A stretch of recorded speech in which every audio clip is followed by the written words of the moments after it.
1 10 வரைக்கும். தேவனே உம்முடைய ராஜாக்களும் உம்முடைய ராஜாக்களுக்கு நியாயத்தீர்ப்புகளையும் ராஜாவின் குமாரனுக்கு உம்முடைய நியாயத்தீர்ப்புகளையும் கொடுத்தருளும்.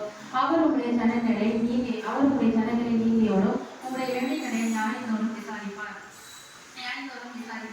பர்வதங்கள் ஜனத்திற்கு சமாதானத்தை தரும். ஏழைகள் நீதியின் விளைவோடு இருக்கும். ஜனத்தில் செவ்விப்படுகிறவர்களை அவர் நியாயம் விசாரித்து ஏழைகளின் பிள்ளைகளை ரட்சித்து இருக்கச் செய்கிறவனை நொறுக்குவார்.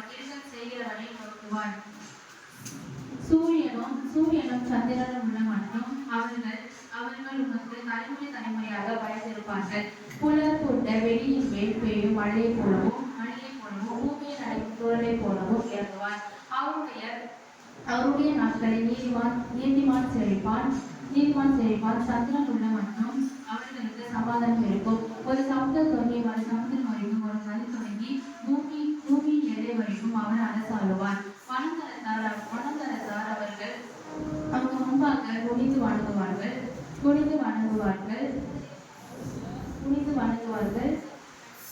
அவர்களுடைய சத்துருக்கள் மண்ணை நக்குவார்கள். தர்ஷீஷின் ராஜாக்களும் தீவுகளின் ராஜாக்களும் காணிக்கைகளை கொண்டு வருவார்கள். சேபாவில் உள்ள ராஜாக்களும் வெகுமானங்களை கொண்டு வருவார்கள். ஆமென்.